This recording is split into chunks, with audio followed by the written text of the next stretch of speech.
boys, you ready? Ancient Orbs.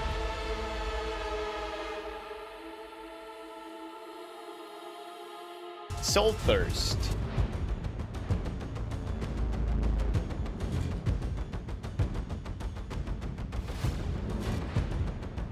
What? What? Hey guys, and welcome to a new video. Today, update number 4 on my Settlers of Kalguur League start on the Strength Stacking Static Strike Shockwave Chieftain. And oh boy, today was like a complete coin flip. I finally, like literally at the end of the stream, I finally found my first divine. As you see here, we got currently, what do we have? Kills, 365,000. So somewhere like 357,000. It finally happened. I dropped my first Divine Orb. We have a playtime of 2 days and 4 hours. So that is about 52, 53 hours. And we are kind of done with the league start. That means we have done all of our 4 Void Stones, we have our 115 map completion, we have unlocked all of our 12 favorite map slots. On top of that, we've done every single invitation possible, and our Atlas passive tree is now fully locked out. So basically, this is the end of the league start journey, more or less, and now we can actually finally start playing the game. And yeah, today have been a lots of upgrades and yeah, weird things. So basically, let's say, solo self-farmed a headhunter, okay? You've seen the clip in the start. Basically, I was doing some harbies, I got some ancient orbs, and yeah, it's a 50-50 chance, as you saw. You know, second ancient orb was headhunter, sold for 103 divines, so now we basically turned from less than 10 divines character to something a little bit more advanced. So, question is, where did I spend the currency on? Mainly the replica Alberon's Warpath and the 6-link Iron Fortress were like the two big money catches over here. Those two combined were about half the money, basically, like 50 divines combined, right? And then I did some stuff on the skill tree. For example, I did buy an Unnatural Instinct. I think they go for like 14 divines, now 15 divines, because mainly because of the increased skill effect duration over here. I also did try the Wonder version. As you remember, maybe in the start when I talked about my league start, as I said, Static Strike or Molten Strike or Infernal Blow or something like that with Brutus Lead Sprinkler. Once we get the replica Alberons, and we can no longer use the Brutus Lead Sprinkler because it says deal no non-chaos damage, so every form of damage besides chaos is basically disabled, so Brutus doesn't work. I want to try out the Wonder, and I did, and I did not like it. I don't know, it felt like slower than basically the Static Strike version, so I rebuilt it and went back to Static Strike. So damage is a lot better today than it was yesterday, as you can imagine now with the upgrades, but there hasn't been too many upgrades. Because honestly, I have like 16 divines left over here, so basically the 100 divines is at 50 over here. Then I bought the Unnatural Instinct. I crafted a Cluster Jewel. I got a Timeless Jewel for 4 divines. What else did I spend currency on? The Balance of Terror. I think this is like a late game investment because I think they will go up in price pretty soon. It's basically the Inflict Wither and Immune to Curses. If you've cast Despair recently, I think I paid like 12 divines for that, and they are currently for 8 divines. Okay, I scammed myself, but you never know. But I know for a fact, as soon as all the Strength Stackers want to go and elevate and get a better build going with the replicas, they want to have this exact Balance of Terror. So, let's do a quick map showcase and then talk about the upgrades, then talk about everything I've done to the build as of right now. But mainly the day was like farming, and then the headhunter appeared, then we upgraded the gear, and then we basically blasted through and did everything, every single boss, you know, Uber Elder, we did Maven, we did all the Conquerors, Cyrus, Cortex, the Feared Invitation, and so on and so forth. And I think it went pretty fucking well. There has been some other, like, what do you say, improvements to the build. For example, the now we use Ambush. Ambush is basically giving you a buff with a shit ton of crit strike chance and crit multiplier, and this actually snapshots for the Static Strike. So I would go here, I would like ambush to something. It is a bit clunky, but it is a lot of damage, especially if you don't have a lot of damage. You basically ambush there, and then you have a buff, and then you static strike, the buff gets consumed, and you're gonna get a shit ton of crit strike and crit multi for your static strike. Now I don't need it anymore because my gear is good enough, basically. But especially early on, let me get the sound a little bit lower. Especially early on when my gear was still shit, that was actually like double damage more or less, just because of the crit and crit multi, right? So that was pretty good. So if you're struggling with damage, get in the ambush. I know it's kind of like a keyboard style, because in the end of the day, Battle Mages cry into Enduring Cry, into Blood Rage, into Cast Despair or whatever curse, into Ambush, into Static Strike, you know? It is freaking piano. I feel like more playing an MMO rather than an ARPG. So the thing is, like, I think they kind of nailed it. It is so much power that you get for clunkiness. So I'm just hoping that I get the character to a point where I have so much damage that I don't care about anything of that anymore. And quite frankly, I don't care about it just for bosses, you know? Get your rotation up, cast your Despair, you ambush onto him, and then you basically, yeah, just kill him, basically, right? So, another Sanctuary map. I think they go like 35C or something.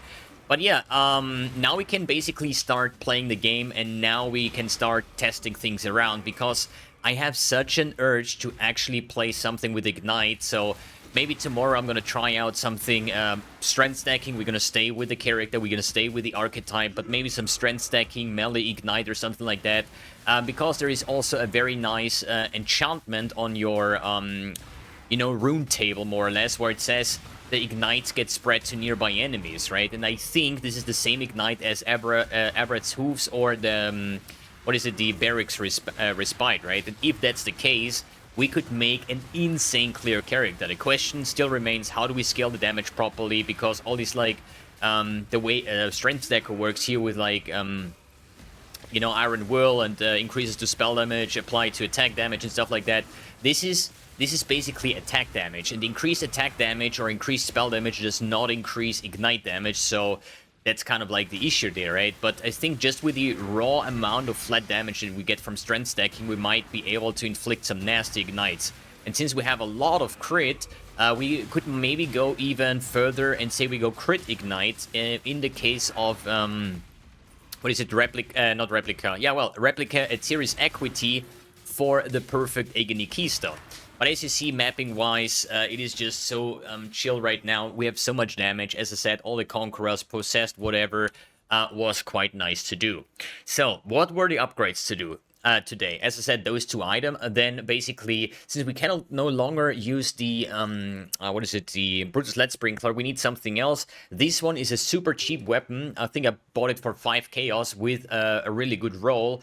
And what this basically does is your Chaos damage can chill, you know, and attacks with this weapon deal double damage to chilled enemies. So now our Chaos damage chills enemies. So basically this weapon, 5 Chaos investment, maybe even 1 Chaos tomorrow, you just deal double damage. That's pretty much it. We get all of our damage from our boots, so we don't care about if we have a strong weapon or we don't. Then still Crown of Ice.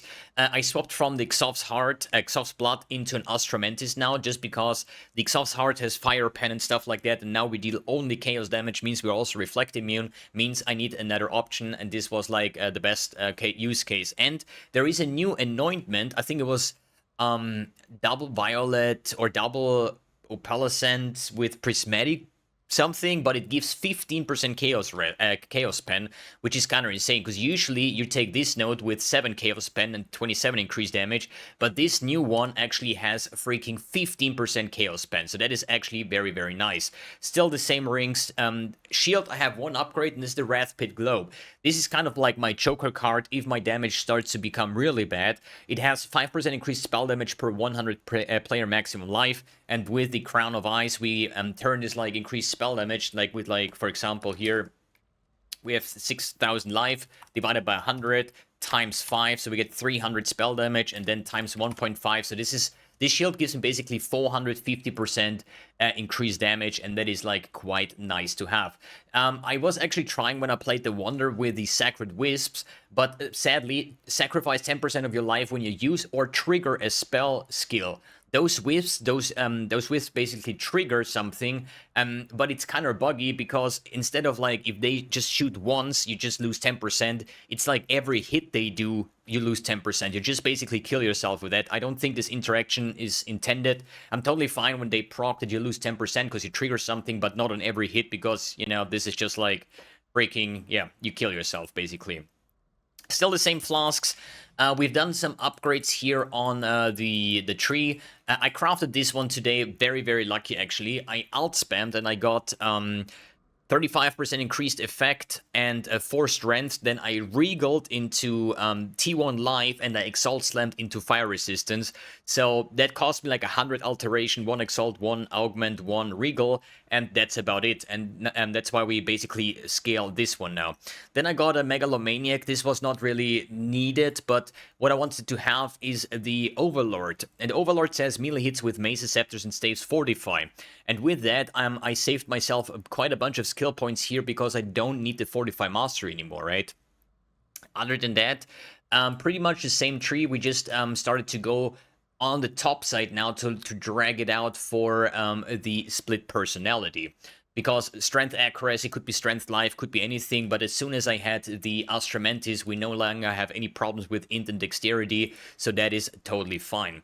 That is pretty much all that has changed from today. Yes, these are like very big upgrades, and you definitely notice those upgrades, but when you look at my rings, my belt, and all the other items that I had before, then yeah, there is like so much more to do. All right, what happened to my town? Basically, not really anything. I was just focusing on getting disenchant to. I want to get this to rank 11 so I can disenchant unique items. And since I've done a lot of like unique maps, at least Conqueror maps, Shaper maps, Guardian maps, invitations, I just prepared here one tab that has a bunch of like uniques and influenced items. Because influenced items give you basically more dust, I think. Let me quickly see. Was it here? For item quality, increased dust per influence type, and 50% increased dust per corrupted implicit. So what I did is basically just taking a bunch of these influenced items and just val them. You know, just val them, you get maybe an implicit, and you just get a lot more dust. You see here 10,000, we have 4,000, 4,000, 5,000, 13,000 over here, and this doesn't even have an implicit. I don't know exactly what is the reasoning why some items are just way better than others, because they all have like the same kind of item level, 85 or 86, because they're all from Conqueror maps, right? But basically, I was just spamming those items over here to get it to level 9 or something. Now I have it to level 10. Now I can use my influenced items, and as soon as this is done, we probably get to 300,000 dust, and we basically can then start using the unique items that I'm currently already gathering, and there is a map that shouldn't be there.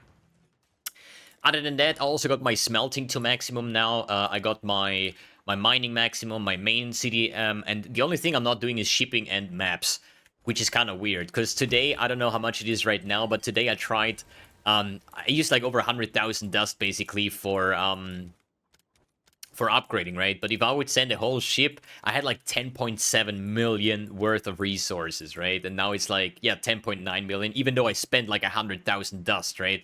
Which is kind of weird, but as I said, at the moment I just focus on maximum, like upgrading everything, and as you see on my board over here, so many freaking ores ready to mine. I have 9,000 bars, 18,000 ores, you know. I'm 38,000 blue senate, and whenever I see, oh, I need wheat and ore guard or something like that, I just swap my miners to have like, or at least my farmers to do pumpkins and whatever I need, right? And once everything is fully upgraded and I get like the maximum resources, whatever I do. Oh, there is a smelter missing actually. Why is there a smelter missing? Fixed. Basically, then I will start upgrading these and then send like fleets of like freaking 1 million shipments, and it's gonna be quite interesting. We have like a 10,000 wage, even though we are not even having any map device runners or shippers. Also, because I forgot to mention, I upgraded all my pantheons, so now we're looking like really strong moving forward. What it's going to be, I have no idea. For me, now begins the actual game. League story is over. Now we can test things. We can develop some farming stretch. I also did my first simulacrum today, but I got only to wave 14 because holy moly, wave 13 was so hard, and I wasted like 5 portals on the last like cozies. Managed to hit wave 14, but you know, just died quite like literally after. Alright guys, insane day, insane upgrades, insane fun, and I cannot wait. And I like 12 hours farming, I'm like, guys, I'm hungry, I want to go to bed. And then you're like, shit, I have no gold, you know? So you keep on farming in half an hour, make like 50, 60, 70,000 gold and just try to give it back, you know? Like put it in the town before you go to bed. And I think in like 2 hours from now, all my disenchanting stuff is done, right? So basically done in 1 hour 40 minutes. So basically I should set an alarm clock and then put in the next stuff, right? So that's actually kind of crazy. All right guys, thanks for tuning in, thanks for watching, and see you in the next video.